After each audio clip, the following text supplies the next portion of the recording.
Hello, everybody, and welcome to the first conversation in our series on the future of open source, brought to you by the UCLA Institute for Technology, Law, and Policy, a new research center whose mission is to foster research and analysis to ensure that new technologies are developed, implemented, and regulated in ways that are socially beneficial, equitable, and accountable, and by Corporate Accountability Lab, an international human rights organization that uses design thinking and legal design to hold companies accountable for crimes against people and the environment, and by the Organization for Ethical Source, which believes that helping open source communities center equity and justice, meaningfully empowering technologists from traditionally underrepresented or undervalued groups, and focusing on real world impact are key to unlocking the incredible potential of open source to drive lasting change and promote broad social good around the globe. My name is Michael Carnegie. I'm the Executive Director of the Institute for Technology, Law, and Policy. I'll start by acknowledging UCLA's presence on the traditional, ancestral, and unceded territory of the Gabrielino Tongva peoples. We have an enormously exciting panel of people to discuss this topic, so I will jump straight into the introductions. Enrique Piracés is the director of the technology program at the Center for Human Rights Science at Carnegie Mellon University. Mitch Stoltz was a security engineer at Netscape Communications. Mitch has a JD from Boston University School of Law and a BA in Public Policy Analysis and Computer Science from Pomona College. And if you missed the first part of his intro, he is currently a senior staff attorney at EFF. Abigail Cabunoc is the working open practice lead at the Mozilla Foundation, where she runs Mozilla Open Leaders, an online mentorship program offering training and one-to-one support to open project leads. With a background in bioinformatics and computer science, she is fueling a culture of openness in research and innovation. Previously, she was lead developer of the Mozilla Science Lab and worked as a bioinformatics software developer at the Ontario Institute for Cancer Research and at Michigan State University. Abigail is editor for the Journal of Open Source Software. She's been recognized as one of the 100 awesome women in open source. And our fantastic moderator today is Charity Ryerson, the executive director and founder of Corporate Accountability Lab. Before Cal, Charity litigated complex international human rights cases against multinational companies. She has extensive experience in labor and human rights monitoring, anti-union violence investigations, and support for labor organizing in Central and South America. She has a BA from Loyola College and a JD from Georgetown Law, and she was named a 2021 Gwyn Skinner Human Rights Award recipient. So I will now turn it over to Charity. Hopefully you caught some or all of those intros, and I wasn't just flipping back and forth, but I'm mostly here to listen and enjoy the conversation anyway. So over to you, Charity. Thanks, Michael. And I was blipping in and out just a little bit, so let's all prayer up to the internet gods that this panel go forward without any more glitches. But I think we did get the vast majority of it. Thank you for that intro. So as Michael said, I'm Charity Ryerson, the Executive Director at Corporate Accountability. Really looking forward to this discussion. So also, as he said, this is the first in a three-part series of the future of open source. So thinking, for folks in the audience, thinking, what is open source? What has it been? To really visioning into the future. So all three of our panels this week are going to explore the ethical implications, the open source movement, what's gone well, what hasn't gone well, how the future might look. So I want to send it over to our panelists. So we've got Abby, Mitch, and then to help us dig into a lot of really big, complex, meaty concepts here. So let's 10,000 feet, Abby. So just as a quick primer, can you tell us where open source came from and how influential is it today? Yeah, thanks so much, Charity. And before we start, I just want to say thank you to the organizers, for everyone here, for having me. It's such an honor to be here. I'm really excited for the conversation today. So I actually really like to tell the story of Firefox as a way to show both the potential and the power of open source, along with a bit of the history. And I actually didn't realize that Mitch was an engineer at Netscape back in the day, so he might have some inside knowledge that I missed there. So that's exciting. Back to the question, I think the origins of open source, you can really trace that back to the 4 freedoms from the free software definition, which really boils down to the freedom to use, modify, and distribute software. And that became like a set of licenses that gave everyone that freedom to use, modify, and distribute software for any software that was licensed with those licenses. And yeah, this was going on throughout the 90s, but in the 80s. And in the early 2000s, if you were accessing the internet, you probably used Internet Explorer. And Microsoft had a lot of power over the web back in the day. From the servers that were serving up the web pages to the browsers people were using on the other end, to even protocols, there was a real danger that Microsoft was going to take some of the building blocks of the web and maybe close it up or move it in their own direction. At the same time, there was a lot happening with the free software movement. And what I think is exciting is there are a couple different ways that free software is being built, which I think you can see in this essay, The Cathedral and the Bazaar. And the essay compares a couple different ways of building free software. The first was the cathedral, which is like technically a public place. You can go in, check out a service, but a very small group of people had say in who's on stage or what's happening there or how the building is built. And the essay compared that to a bazaar, which is what was sort of happening with Linux at the time, where it's just this big open space and anyone can come in and set up a booth and suddenly you're part of the bazaar, you're trading there. It was really built by the people who were there. And Linux was doing this like incredibly collaborative, incredibly open way of building that was unlocked by this using this free software license. So Netscape saw this on one hand, Microsoft sort of taking a lot of power over the web and this new way of building with free software.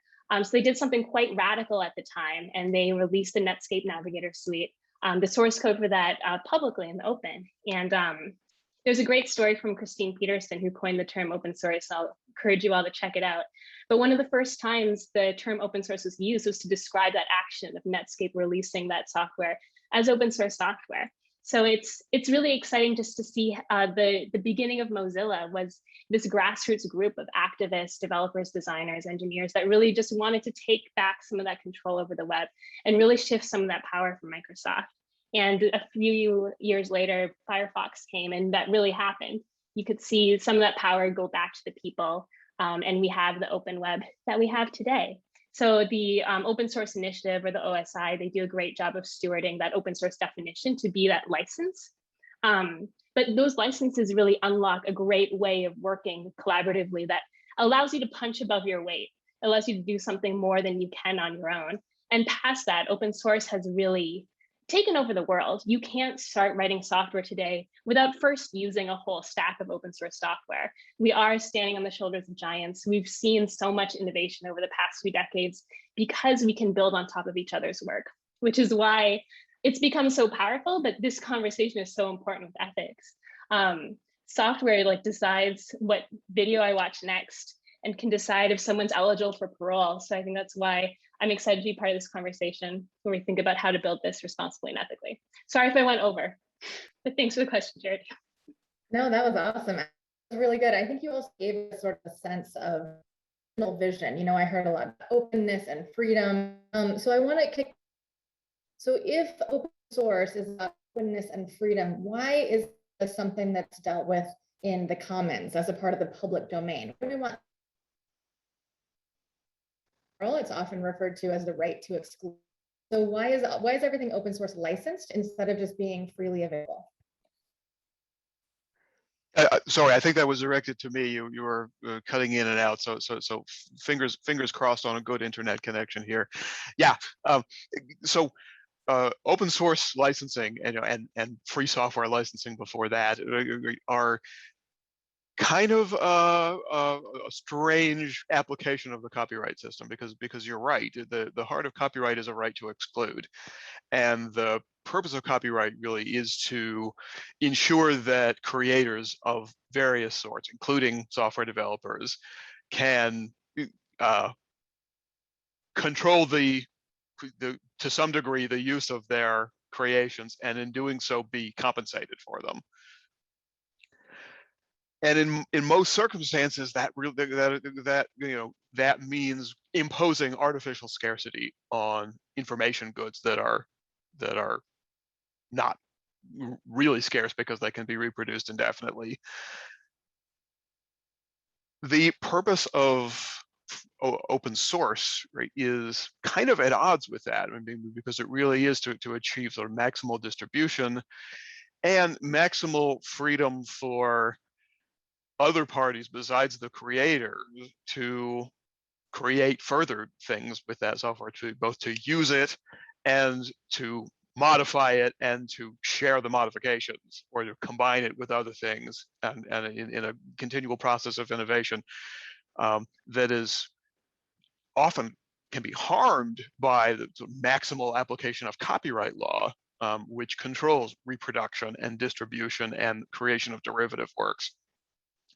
So the licenses are copyright licenses. They are a legal means of saying, I, the author of this software, give you, the world, the right to copy, modify, and distribute my software on the following conditions. And those conditions are not the usual ones that copyright promotes, because they are about preserving the right to copy, or at a minimum,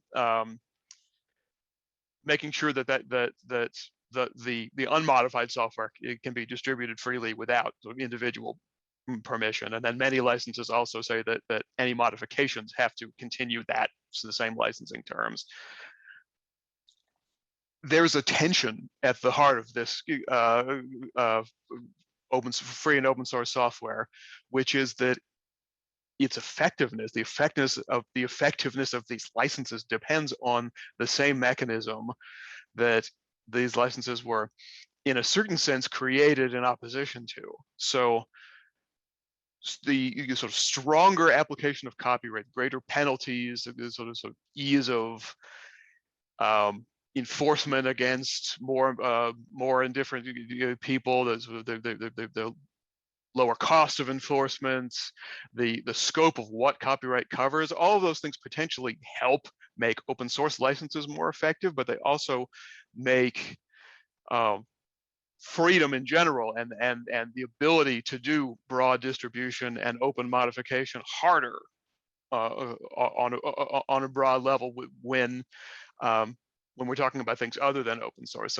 So there's a tension at the heart. And then conversely, the more exceptions there are to copyright, the more copyright is sort of brought into balance, and the broader things like the fair use exception of copyright,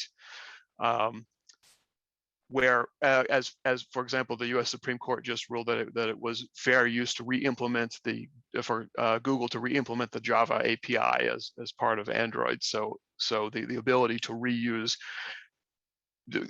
functional parts of software, that helps the goals of open source in general, but also potentially actually reduces the effectiveness of open source licenses, because they're then subject to the same exceptions. Yeah, it's really interesting, the tension that you're pointing out here, and that we can see in anyone here who's a lawyer, any of the audience who's a lawyer. We see this all the time, right? Sometimes we'll like grab a law, we'll say this law, not so great, but I can use it to pursue whatever public interest I'm pursuing. And we do this all the time because domestically there's not a lot of human rights law on the books to use. So we'll use whatever we can find, even if the underlying.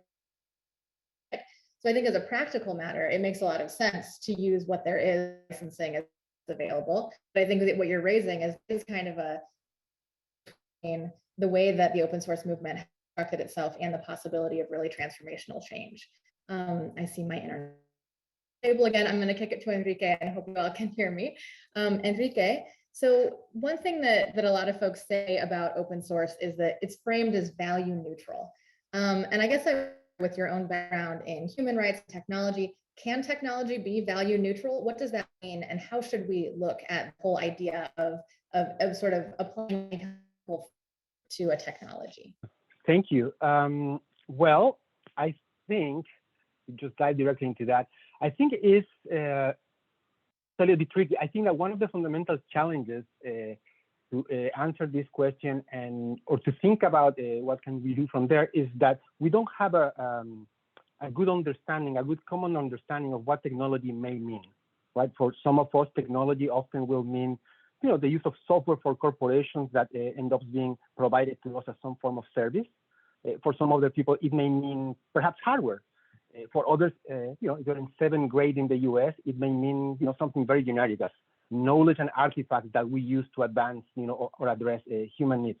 So the first bit of that is, like, what does technology really mean?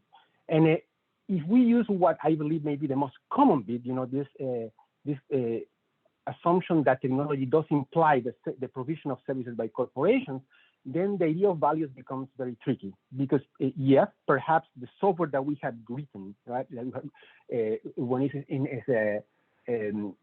a rest state may not have values, but when it's implemented by a corporation, when there's some decisions about the nature of that service, and when we understand that corporations have, in a very clear and transparent way, a mandate for profit, then this idea of technology being away from values becomes very problematic, right?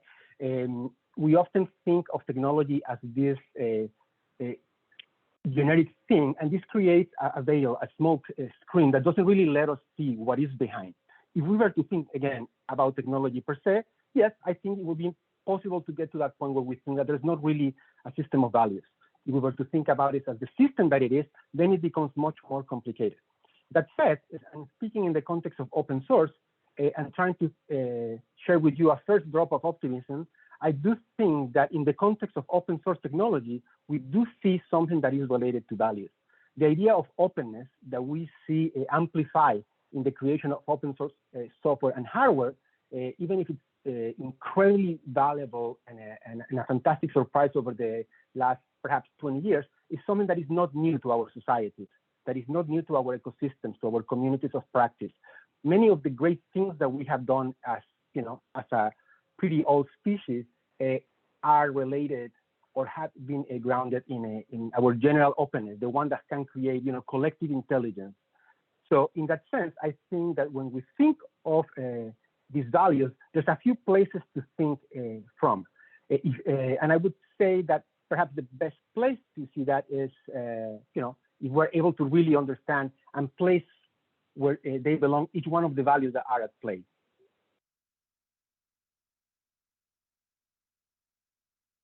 Thanks, Enrique. So like I heard words like smoke screen. It sounds like you're not really buying into the value neutral framing. I wonder quickly, Abby and Mitch, do you each want to respond to that? What do you think? Is open source value neutral or not? And we might have consensus on that. Abby, you want to go first? I saw Mitch unmuted. Do you want to go first while I think? Sure. Yeah, I actually don't think that open source is value neutral. I think that open source shares many, if not all, of the values of the free software movement that started a little bit earlier, and that framing and those values, I think are about. I like to think of it as democratization of innovation. So it is recognizing and enabling innovation to come from any quarter, whether it's within the four walls of a big corporation or not. And there's also, I think, a value of decentralization, a value of personal autonomy. So it's about allowing individuals and groups to have the ultimate say over the technology that they use, the computing technology that they use, and how it behaves. And it's a recognition that the ability to modify one's own software is at the heart of that. Open source embodies all of those, and those are values. They are a specific set of values, and I think the idea of open source as value neutral came about because open source as a concept was created to sort of put a more kind of business friendly face on the free software movement, which was sort of began and ended with a value proposition, and was, this is now probably 15 years ago, 20 years ago, threatening to a lot of sort of corporate practices and corporate legal departments and so on. So by saying, well, this is not about values, this is about creating better software, it was kind of a way to get it in the door a little bit. It was offering a sort of a commercial value proposition for this thing, but the values that were there didn't really go away. They were just marketed differently. That is really interesting. Yeah. Yeah, I completely agree with what Mitch was saying. I do think there are values in open source, and to be full disclosure is what I'm trying to say. I'm not a lawyer. I did have to look up what value neutral meant before this call. But I think it is, the values it has does really lead us towards more innovation, which is how we've seen so much software and so much innovation and so much discovery happen over the past few decades. But it is neutral in the sense that anyone can use and distribute and modify that software. So it does it's neutral in that sense. Like, I don't care what someone else does with my software and do something with it afterwards, which I think is where a lot of the debate and this conversation around ethical open source has been happening. And yeah, I think that's where we see a bit more there. Sorry if that wasn't, still thinking of it. No, that's actually a perfect bridge. So I think the next dig on, so if, it sounds like we all kind of agree that open source is not value neutral. Can you hear me? Yeah, okay. It seems like I assume my little internet is unstable and I shake my fists at those internet gods. We're all supposed to be praying to the internet gods, y'all. If you're not doing it right now, it's time to. So I think the next thing I wanted to raise is just the idea on the Open Source Initiative's website, this sort of highly controversial phrase, giving everyone freedom means giving evil. And I think this concept really prioritizes the value of freedom for a lot of other values. And like, in my own bias here, but as a human rights attorney, there's a lot of things that I think are in terms of like protecting humans and their bodily integrity, and people should have freedom from also, not just freedom to, freedom from torture, freedom from political repression, etc. So thinking about this idea that freedom to do evil, and this being kind of a fundamental open source concept, how does that play out here in terms of assessing open source is sort of a positive role ethically or a negative role, or does it not actually pertain to we? Kick this one to Enrique. You want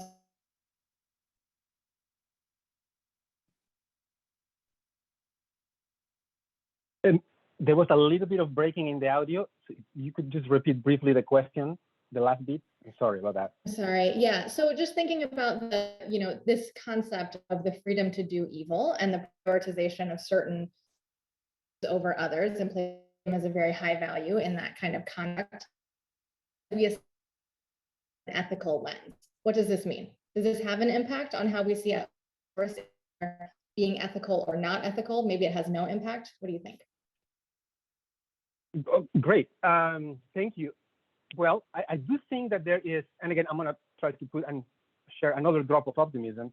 I do think that it has an impact.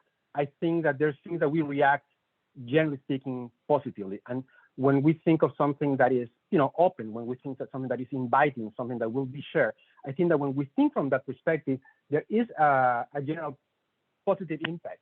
I do think that because there's a different understanding of what ethics means and, in terms of our personal practices, our engagement with society, I do think that it's often not clear enough about what is the potential ethical implication of this. Is the ethical implication satisfied by just declaring what I have done, by declaring and sharing what I have done, by perhaps declaring, sharing, and expressing the purpose of what I have done? And I think that, and again, not trying to be necessarily, or at least recognizing that I am being a little bit ambiguous, I do think also that many of the things that we discuss in the context of technology are quite Western-centric, if not US-centric, right? And in this case, one of those concepts is this notion of freedom, right? Like freedom has a different connotation. And one of the fascinating things about the open source community that we have seen mushrooming over the last decades is that they have not been US-centric. Perhaps they have been culturally Western-oriented or Western-centric, but in general, we have seen a lot of development of different ways. And I don't think that everybody has feel the same about this. That said, and trying to be, I do think that open source as a fantastic way of rapid development of a human ecosystem may have shown some of our best and worst qualities, right? I would like to pay attention to what I consider are the most positive. Like, we have seen in an organic manner, without a centralized structure, attempts to create cultures of meritocracy, of merit, cultures that are, concentrated more than anything on the caring by sharing, in a way. So in that sense, right, some of those inspiring principles that come from these conversations between ethics and freedom have been satisfied, right? I'll stop there. My audio may not be great, so I want to make sure that I'm not breaking the audio for others. Yeah, that was really great. It was very helpful. Jump in on this question. What is this conversation? Could you repeat that, Charity? Sorry, that you're blipping a little. Oh gosh, I'm so sorry about this. Just this question: if openness means freedom to evil, freedom is freedom for everyone. This kind of person is the highest value. How do you think this plays into the conversation about the ethics of open source? Is it any impact at all? Is it relevant?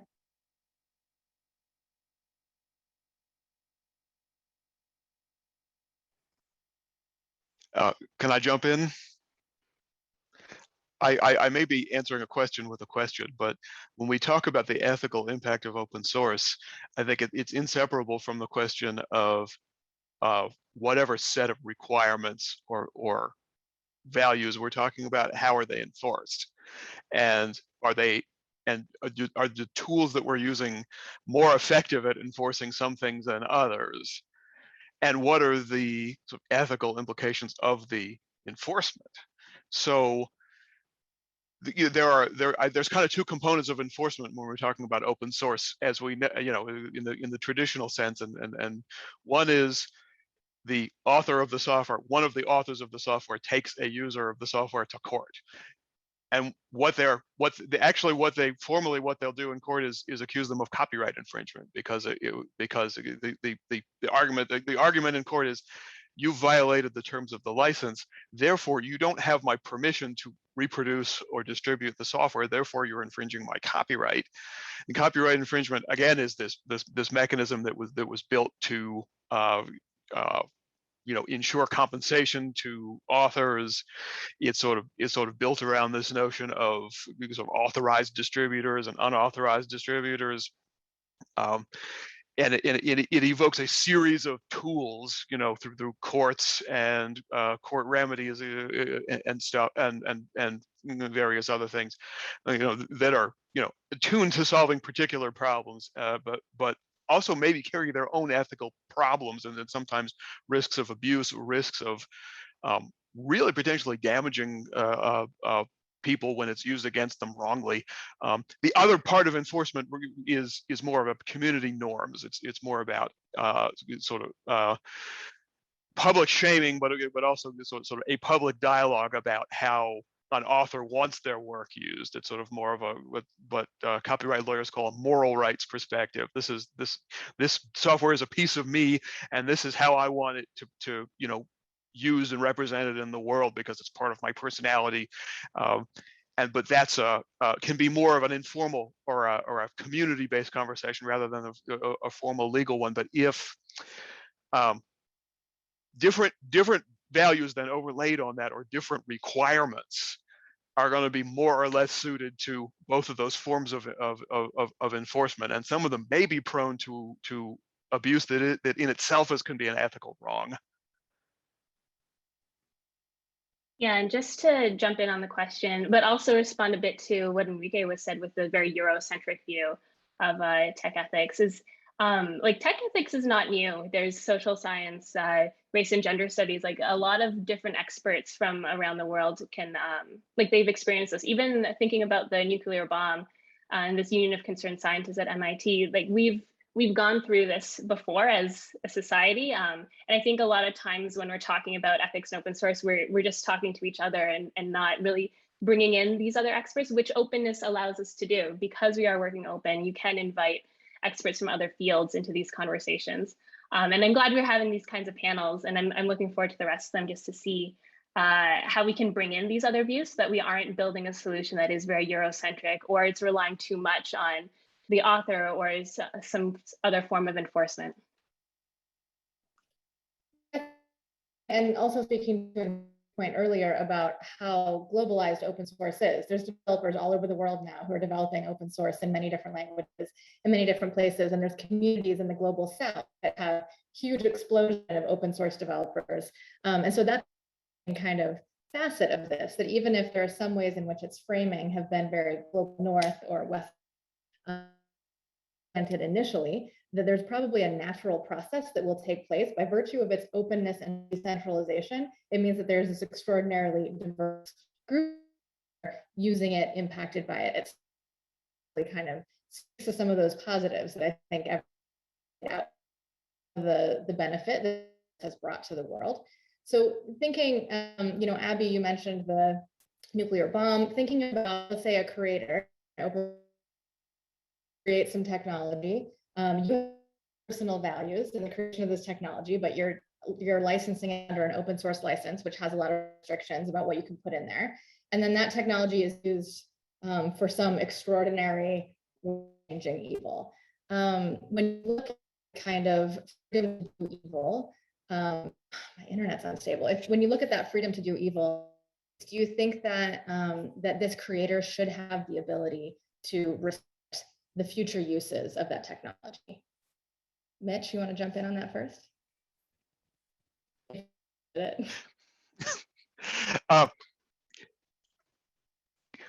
So I guess I'm not sure I have an answer about whether in the abstract it's good that a creator is able to control the future uses of a technology.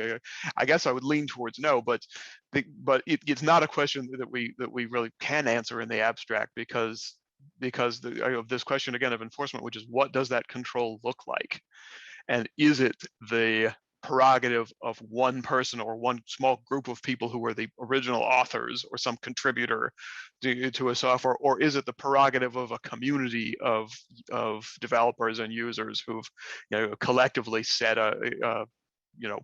requirements on how they want something used, and then what tools are they going to bring to bear to actually control downstream users' behavior.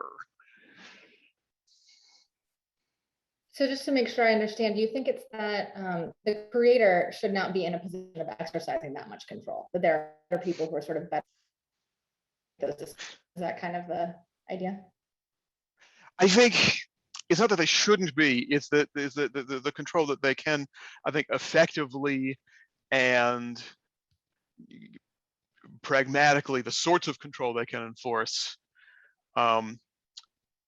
are the ones that are closer to the traditional functions of copyright, and it's control over copying and modification and distribution, and not so much over use or the specific use to which something is put, because that's not what this body of law was ever designed to do. There is no the copyright actually doesn't encompass a right to use. It's mostly, in shorthand, a right to copy. Right. As you say that, it's interesting, years ago, and I think these are probably now these kinds of morals clauses. You referred to morals, right? Morals clauses where a corporate sponsor of an athlete who was having logos all over their uniform or their race car or whatever would have clauses in their licensing agreements that would say, if you are gay or you engage in extramarital sex or whatever, then revoked and you owe us all of this money back. So that's obviously like a very problematic use of an IP restriction in order to sort of, impose your own rather forward-looking moral structure on a person. But theoretically, at least that it can, with law, that you can put in these kinds of morals. I think the question is it fundamentally in conflict with the idea of openness and decentralization, or is there a way that these two sort of operate in harmony? I don't take a stab at that.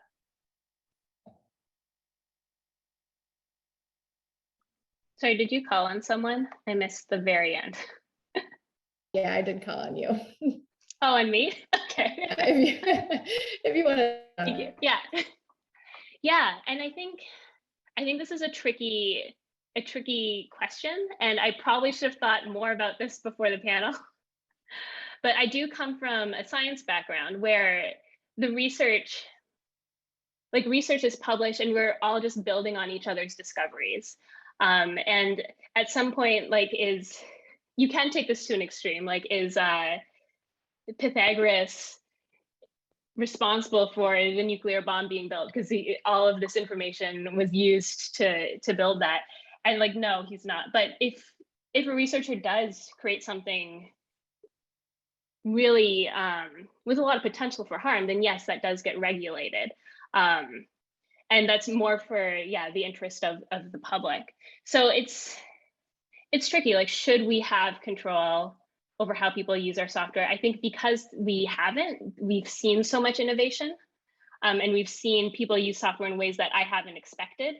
But I think there are cases when it's important to add these clauses just for the good of humanity. Yeah. Enrique, what do you think about this question? So I think this is fascinating, and I should have make a disclaimer in the same way that Abigail reminded us that she comes from a scientific background. I just wanted to remind that I'm not a lawyer, by the way, because I think that someone said, like, so there's a lot of things that for me are fascinating because many of these concepts are anchored in, in legal concepts for really good reasons, right? And so there's a lot of things that I am ignorant, and I think ignorant of, and there's several things that I think would be fascinating to explore. When we think about this conversation about using these mechanisms to transfer some responsibility, awareness of responsibility, perhaps. I find it fascinating because I think it's reasonable, right? I do think that it would be quite reasonable to say, look, I'm showing you how to do something, but I want you to know that this could go anyway. But if you use what I'm telling you, well, I want you to know that you should be responsible. And again, I'm perhaps oversimplifying a point, but what I find challenging about that is that we are doing that in the context of one of the most perverse things that we have invented as a society, which is limited liability, right? We do this in an environment where, we allow for corporations to do things that are, brutal as the Exxon Valdez, in Alaska. And in that sense, one of the challenging things that come from that are two. One is this malicious thing where, we allow non-human entities, even if they're form of humans, to have some form of a personhood. We create these deals that, that hide, some of us from the others.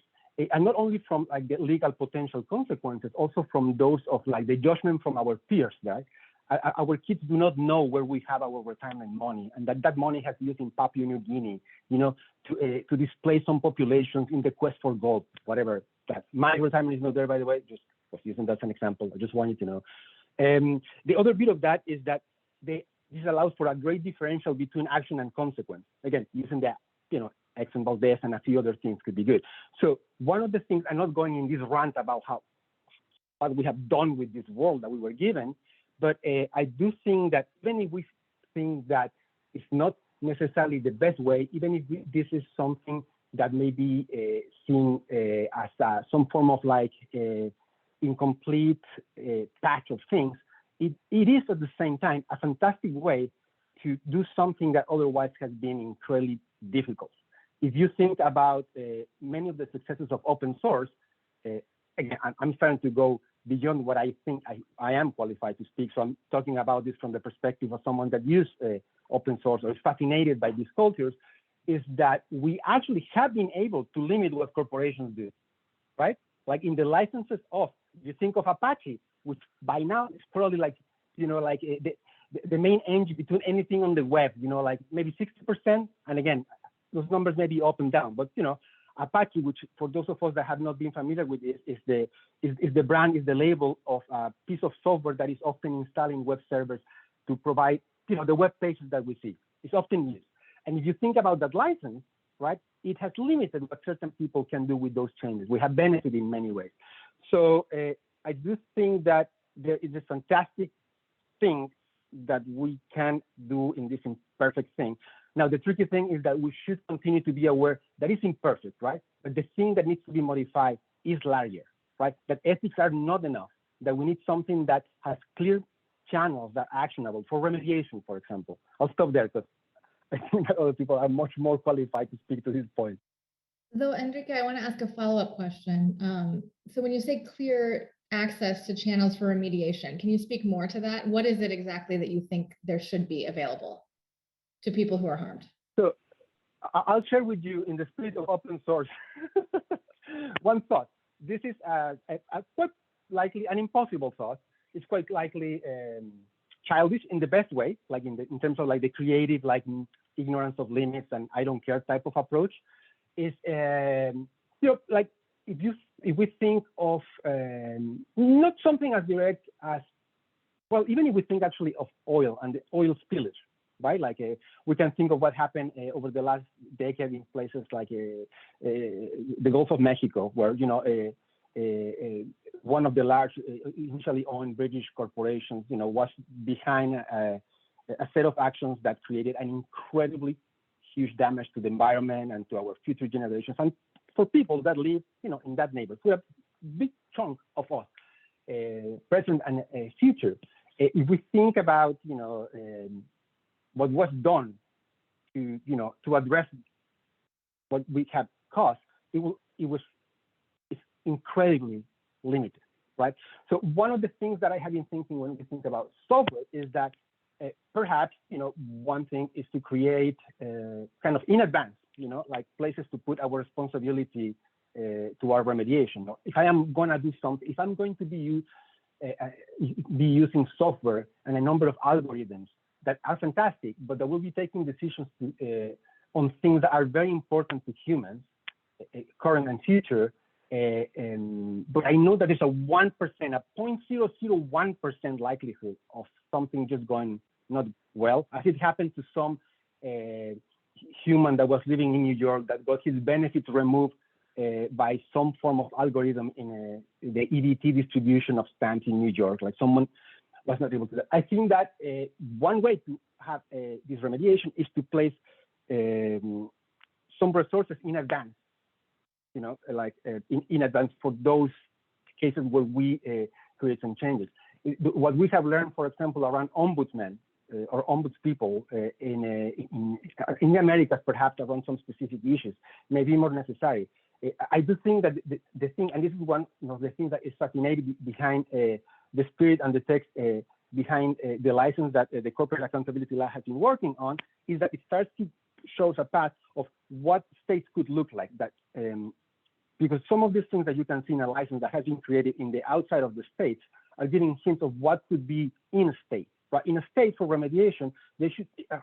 I'll stop with after the next 20 seconds. We have done the same thing in the context of international justice. We have to create, even if it's imperfect, even if it's just not working in the best way it should, the International Criminal Court, because people will act with impunity after they have reached certain amounts of power. We had to do that. But we learned that a place like that is necessary because national courts are unable, to deal with it for whatever reason. In the same way, I think that what we're highlighting is, we're missing institutions that can take care of this, both because the power that is behind the creation of wealth of this century and the coming century is such that we don't have structures that are able to balance that that power. So I'm starting to rant by now. I'll stop. This is what I get for asking a follow-up question. There's so much good stuff in there, Enrique, though. You've got to really tease it out. So I want to do one more round here before we go to questions. So I want to give everybody a heads up. We are going to do questions. You can either ask your question, you can turn, I'm not sure if you can turn on your video, you'll at least be able to turn on your audio to ask questions, or you can post it in the chat and I will manage it that way. If you want to do it through audio, use your hand raise function and I will call on you. If you put it in the chat, then I will read it out for you. If you'd rather do both, that's also fine. So before we get to the Q&A, I'd like everyone to just say something, and this can be sort of a catch-all question where if you want to respond to something that some of the other panelists have said, you can squeeze it in here. Could you speak a little bit to what are the biggest risks from an ethical perspective, and what's the biggest promise of open source from here looking into the future? I realize that's a really big question, so I'm going to call on Mitch first. Let the other two of you think. Oh, I better come up with something fast. Well, let me start by responding to Enrique's point, because developing institutions around goals like the ethical use of software are really key. I can't agree with that more.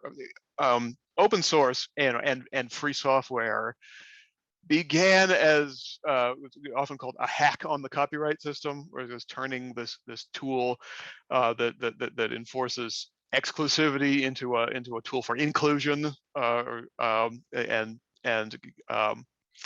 openness. But that leaves out the institution building. I mean, which has happened and hasn't. And I think where in the ways where open source has not fulfilled its promise, over the past 20 years, it's been, I think, less a failure of how we use the legal system or how clever we are about our licenses, and more about what the institutions that we've built or not built, and how those are focused on inclusion and on community building. So the risk, I think, to get to your question, is that we'll be depending too much on existing structures, like, as I mentioned, the courts, and this notion of licensing to sort of prevent software from being used for evil, and not enough on sort of building institutions and communities that promote accountability. Great, thanks, Mitch. And I think that very point, if you about this, like how we do this much more broadly in licensing and see the context in which all this operates, the third panel is probably going to hit that one head on. So I encourage you to respond to that. Abby, you want to jump in? Yeah, I think in terms of risk, I think, yes, a lot of software has been used in really bad ways. But I think a big risk today is the data that's being built, especially in this age of AI and neural networks. How are we protecting the data that's being collected from all of us so that it can't be used in a way that really harms our society? So I am interested in things, I think, for hope, like data trusts and different ways to, different data governance structures around ways to sort of protect data so that it doesn't get used in a way that harms society afterwards. But the other big hope I have is just openness itself. I think, like I said, there are experts around the world in this, and being able to invite them in and letting people, like letting the end users be a part of building the software, I think can go a long way with building something that is responsible and ethical. It's my short final answer. Thanks, Abby. Enrique, do your worst.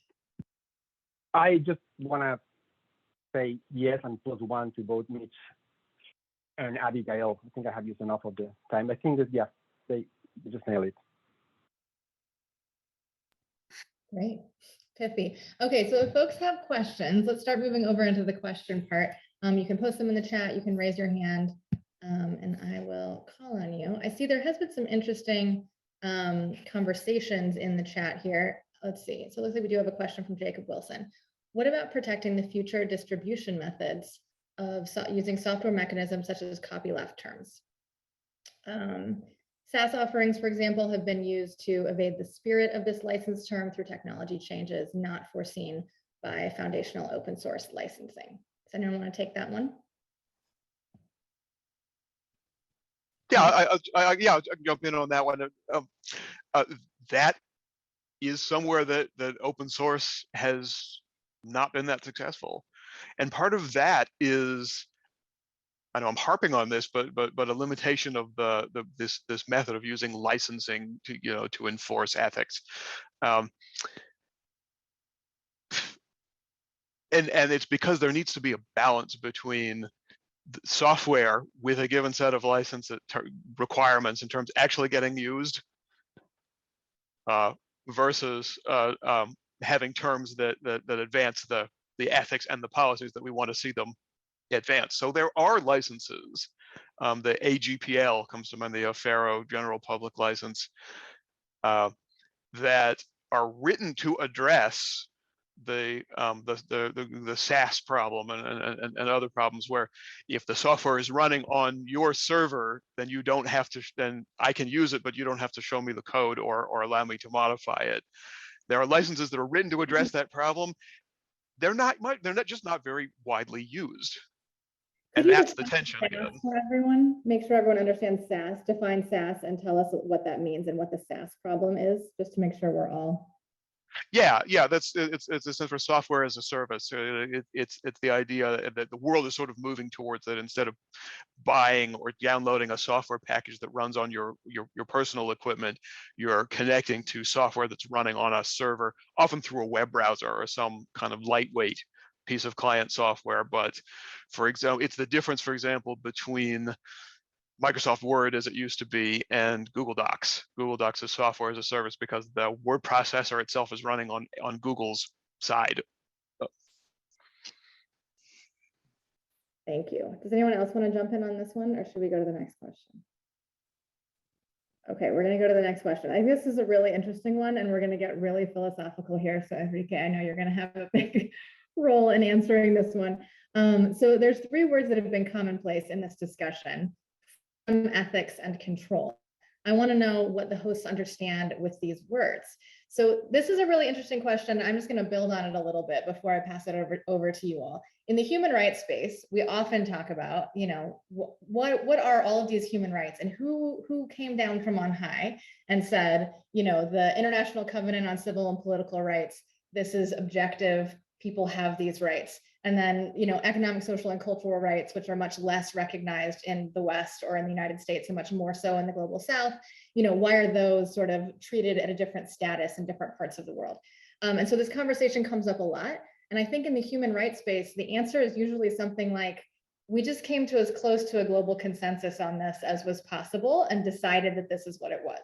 Humans came together from countries across the world, made some decisions, and it was a moderately, though not incredibly democratic process that took many, many years of development, you know, really hundreds of years, if you think about it, going back to like social contracts. And then we have all of these, you know, international conventions on human rights. In the open source space, there are these ideas of freedom, and ethics is a little bit, maybe even more meta, but freedom and control.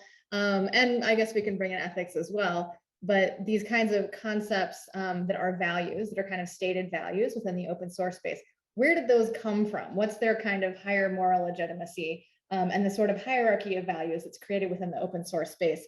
What's the backstory on that? And how do we explain the legitimacy of those concepts as our stated moral values? Who wants to take that?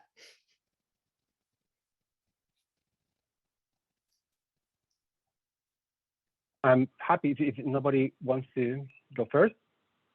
So thank you. That was actually very useful. And this is, and thank you, by the way, for the questions, for Charity's leadership, and for Abigail and Mitch for all this stuff. This is great. I'm thinking and learning a lot, so I appreciate that. You know, I think that perhaps not dealing exactly with these notions of freedom, ethics, and control directly, because I think that they could mean so many things. I do think that we are kind of like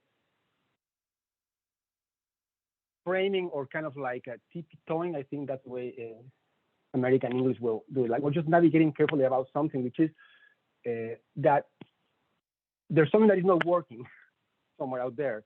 And I think often that could be seen as institutions, as systems that are not working, right? Like one could say, you know, it's capitalism that is not working. It's not, but something of that size, right? It's just not working. And when we start to think of, you know, what can we do? One of the things that happens is that for different reasons, we are unable to really think about the full scope of possibilities, right? For example, you know, like we know that big chunks of capitalism, of the creation of inequality, just don't work, right? And that they're not going to work, and that there's no kind of like a long-term fixing for that to be better. We try to make it better because we need to impact our lives and the lives of others in an act of good faith, I hope. But we kind of have evidence that that's just not a path that is going to match a better place, right? Just borrowing a bit from Chomsky, but without pushing anything of that. But you know, we just know. But when we think about these solutions, we just don't think about things that are crazy for these years, right? For example, I mean, we do know, and without advocating for that, but just to point kind of like a pin somewhere further, is that we know that what we're doing with the environment, that we're doing to each other, is just not something that will be better in the direction we're taking. I would argue that, you know, some feminist eco-socialism is much better, right? Again, without going to that as a desire-supported flavor, that's often something that is not back in this both of conversations because of, you know, what big powers did to each other in the context of the Cold War, and we see certain things as really bad, or because none of us got educated into what really anarchy may mean. There's really good things.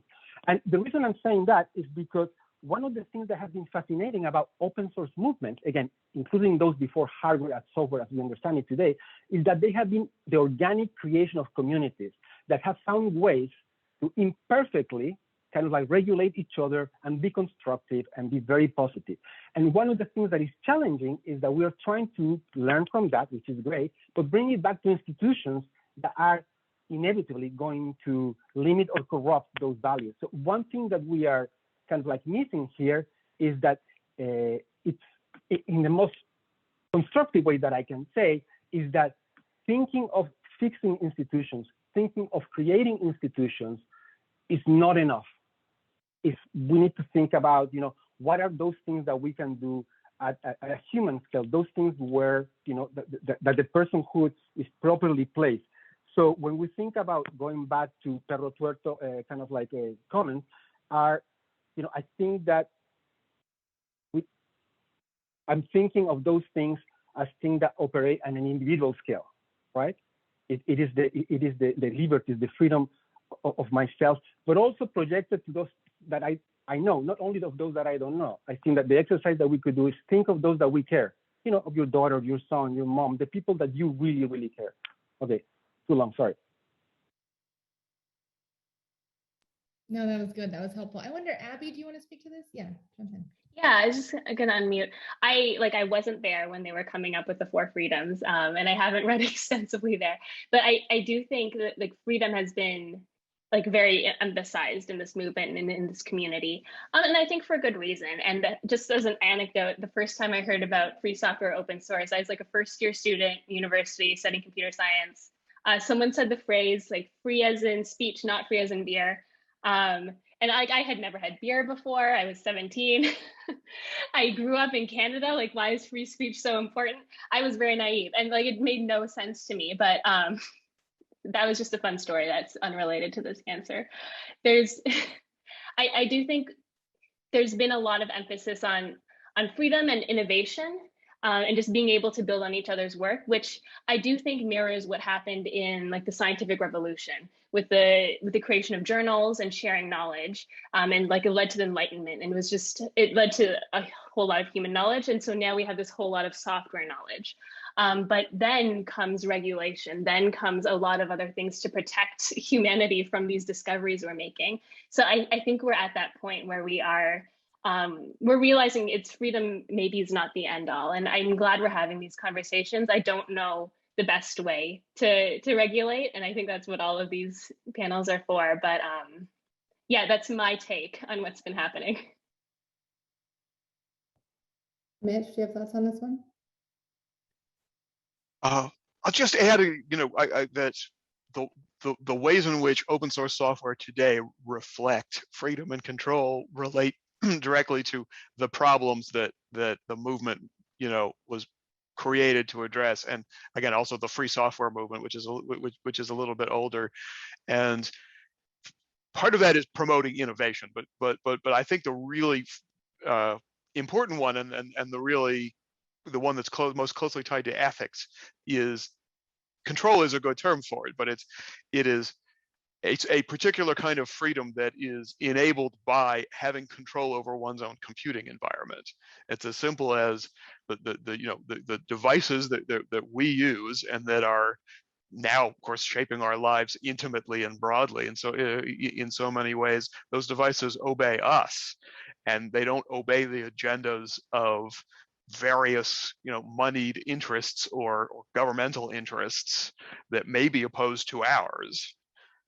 That, you know, that was at the heart of it. Now, is that certainly not the only definition of freedom or or the only dimension along which we need to think about that. But I just still think that's at the heart of it. Great. So earlier there was a question, and I don't know if I can paraphrase this one correctly, but it's about the tension between open source and commercial pursuits. I think, Mitch, you kind of spoke to this a little bit earlier. This is Lloyd Lim. He says, like a middle ground between I created, I own, which is copyright, versus I created and I give away for nothing, which is freeware open source. A middle ground might be I created, I register that somewhere, and hopefully one day someone realizes that I need to get paid something, or this kind of stuff is going to stop. I think this is a really interesting point, and I want to kick out this question to anyone who wants to answer it, but I see kind of two different issues here. One is just as you're a run-of-the-mill developer, right? Let's say you're like a freelance developer, you're out there, you're creating all this free stuff. You're giving it away to these massive corporations who can use it and profit off of it immensely. And you're just kind of in your mom's basement, continuing to produce and not able to pay your rent. I think that probably, well, I don't know the extent to which how far that plays out. If eventually people kind of develop the skills and a name for themselves, that they themselves become marketable or they're able to get contracts. But looking at sort of the impact on open source on everyone from the creator, which we're going to imagine as a freelance developer in his mom's basement, looking at the impact from all the way from that person all the way to the sort of the impact of these big companies that are using this open source technology in ways that violate privacy. Or if you think about a company like Cisco or some of these other big companies that have created technology for the Chinese government in their persecution of Falun Gong and Uyghur Muslim minorities. So thinking about these impacts more broadly, but I think this tension between open source and commercial pursuits is a really interesting one to explore. So any aspect of that any of you want to jump in on?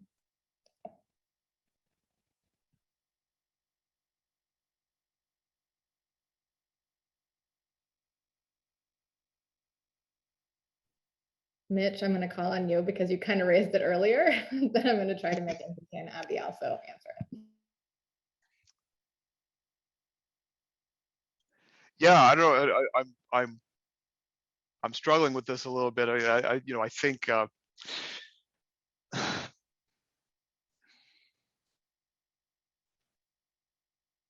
don't know. Maybe I think I see Enrique jumping in here maybe to rescue me. So just to give Mitch some time, okay? So just stop me when I should stop. But I think that again, I think to speak really good about all of us together, not only in this call, but out there in the wild. I don't think that we are that uncomfortable with a commercial pursuit per se. I think because things cost money these days. We created money as a way to facilitate the trade of things, and I think that we are often uncomfortable with the distance between what some of us make with the scale, right? I think scale is an issue, right? If I give something to Abigail, charity, or Mitch, right, and they use it to have a really nice livelihood, even if it's much better than mine, it will be a scale that will be pretty human.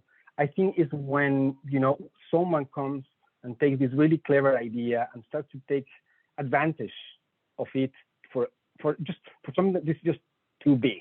And I don't have a great deal of data, but to substantiate this feeling, but I do think it has to do with some form of organic discomfort about the creation of inequality or what is unfair. I think that fundamentally we are all, again, trying to put there another drop of optimism. I think that somehow our species is growingly interested in fairness, right? And I think we're uncomfortable with that.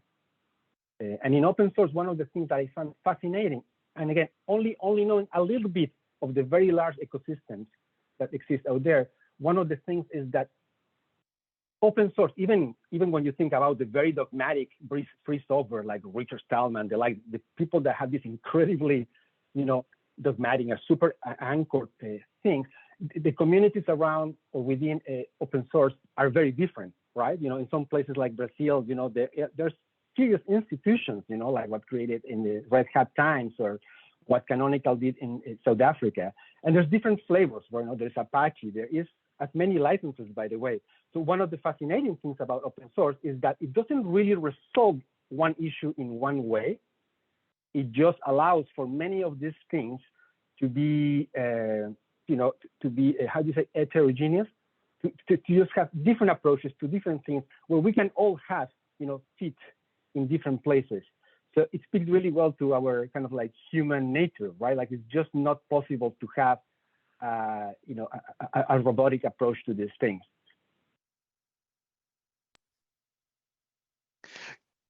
Yeah, so just to jump back to the origins of the open source movement, I mean, which were really about advancing these ideas by making the corporate world more comfortable with them.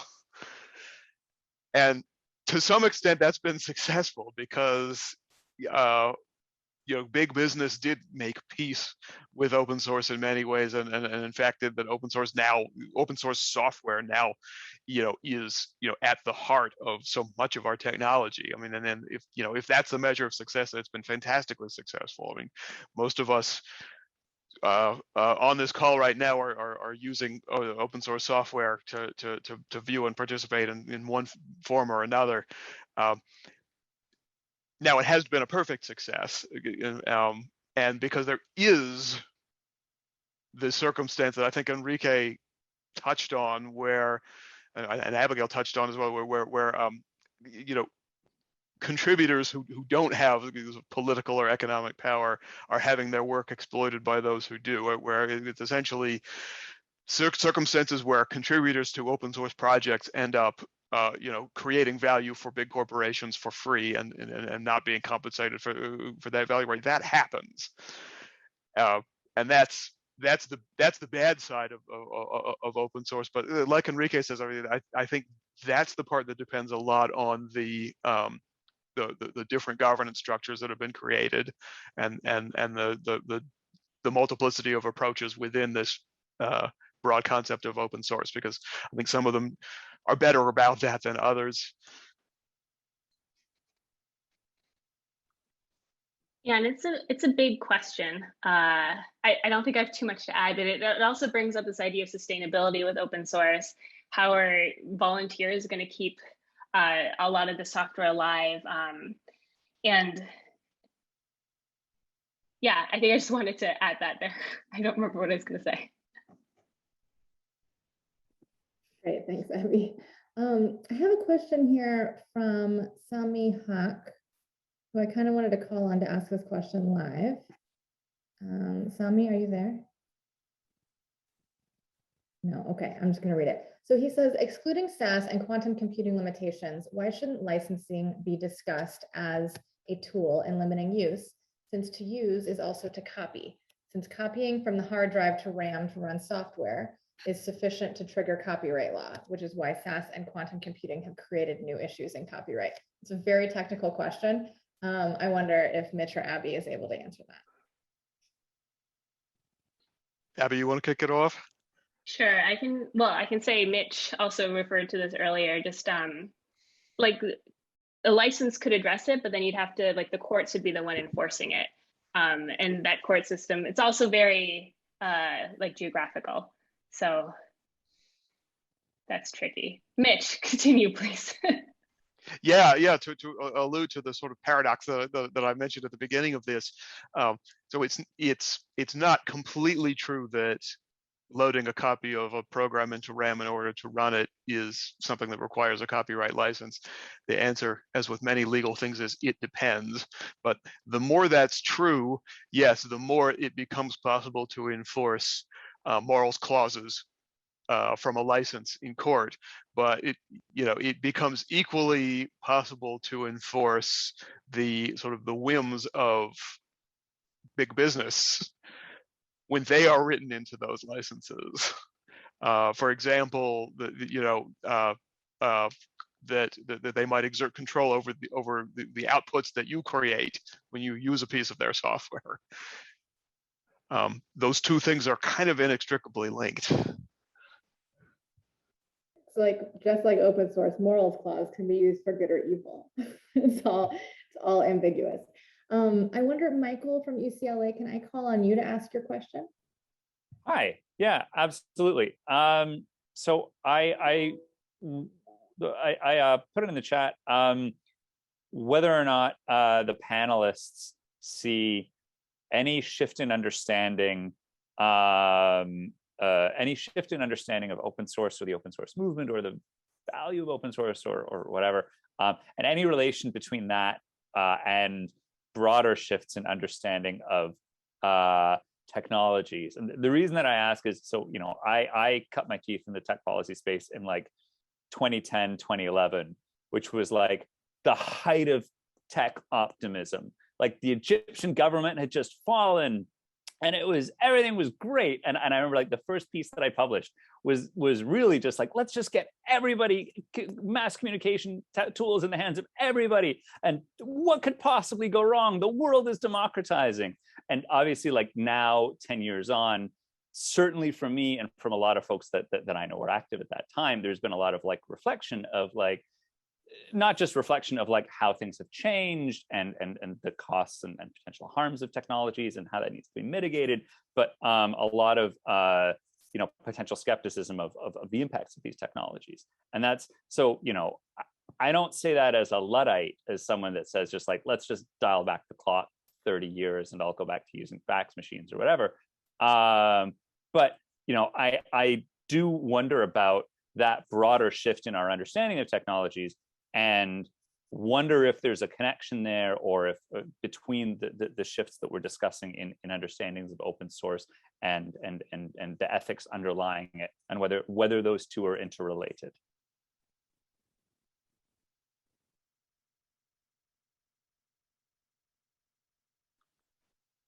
I can try to talk a bit in that. That's a big question. Thanks, Michael.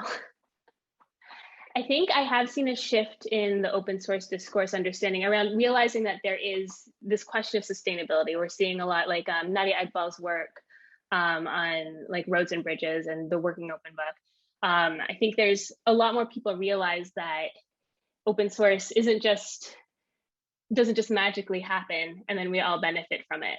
I think we're starting to see that there's someone who's losing out often when we're doing open source. And I'm also seeing a shift in like the harms and benefits of technology, just because it is so ingrained in our day-to-day life. And we are seeing a lot more of this in the media with like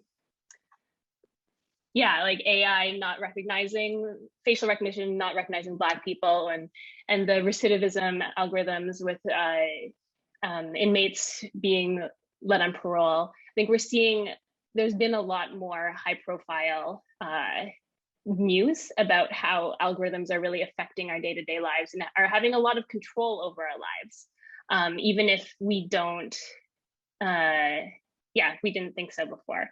So I have never thought of those as related before, but it's it's a good question. Those are the patterns I'm seeing as a response. That's my answer to that question. Yeah, brilliant. I don't know, an audio. We hear you. Go ahead, Enrique. Oh, can I? Oh, sorry, I was trying to. Thank you, Abigail. And I want to add something, but just right before that, just to put like a note there. Abigail has mentioned a few times sustainability, and I'll be very curious if in a moment we could hear more about that from her, because I think the notion of sustainability, it's kind of key, right? Now, so this is actually, Abigail was reminding us, it's like a complex question. It's a big question for sure. I do think there has been some changes, like for example, open source has been established as a thing, right? Like it's if you have ever heard or worked in the space of what we make when I call human rights and technology, there's such a space. Over the last 15 years, in the US and Europe at least, if anybody has been funding, like supporting with resources, philanthropic resources or state resources, any bit of software, it has become a standard by now that such, such product, such endeavor needs to end in open source. And so there has been perhaps like a big shift in that sense, that states and governments have shared. And the reason is because there's an assumption that open source is better, and that is better in certain ways. One of those is related to the idea of encryption or deciphering, of information. And this is often because we attach the idea of human rights to human rights violations, to human rights subjects, the victims and perpetrators or witnesses of human rights abuses as understood in a, political civil rights. Now, that's most of the American European vision of that. We often don't think about socioeconomic and cultural rights, as we in the rest of the world were often much more worried about. But in the context of these views, one of the things that happened over the last 20 years was the idea of like documenting these abuses and recording them. And this is even before what we saw around Rodney King in the 80s. And one of the answers to that was the idea of put out there open source, properly implemented, client-side, end-to-end encryption. And in that sense, there has been a big shift because there's the assumption that the data that we have been collecting, if it falls in the hands of others, could create significant harm.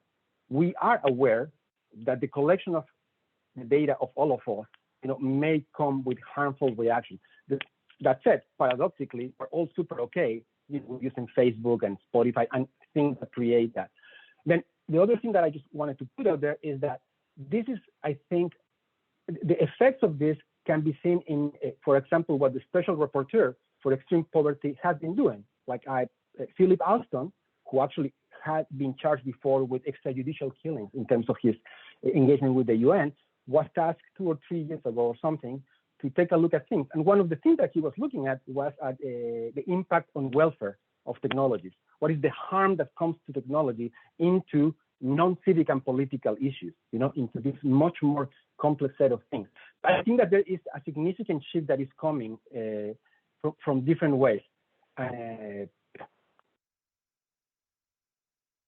I did have a question for the panel. This is Coraline from Organization for Ethical Source. One of the ideas we've been kind of mulling over and looking to develop in the coming year really ties to this notion of freedom and kind of a criticism that I have of the traditional practice of open source of extending freedom only essentially to other people who have the fluency to develop and build on technology, as opposed to looking further downstream at what I call collateral users, which are the people upon whom software is used, often without their consent. And Abby, you touched on this in terms of like facial recognition algorithms and so on. So is open source, kind of my question to y'all, and it's a loaded question, is open source the notion of freedom too short-sighted, where we're looking at the freedom of other engineers or companies that produce technology, as opposed to the freedoms on the greater world outside of the technology circle? Is that a framing that is interesting or useful? I think somebody. Sorry, go ahead. Oh, Mitch. please go ahead. No, I was just going to say, I agree. Like when anyone can use and modify distribute software, I think that should apply to everyone, not just other technologists. So a lot of times it's you just have to make your software more accessible or do other things to actually reach out to the end users to make sure you are gathering the right kinds of data. So you're not just creating facial recognition software that works for a small part of the population. But I think really, truly working open means opening up your work to everyone who may be impacted by this, or to everyone who wants to, really. So I agree with you about opening it up past just engineers. Somebody, I think it was Abigail earlier, talked about the difference between freedom from and freedom to, and I do think that in the past decade of sort of the march of dystopia, if you will, I think there's been a welcome emphasis on freedom to, in addition to freedom from, which was kind of the basis of the free software and open source movements in the past. It brings a different set of challenges, and it's potentially requires a different set of tools, and so those tools. Again, I know I've been harping on this, but as Enrique, I think you said, I think a lot of them revolve around changing institutions and changing norms. more so than changing licenses.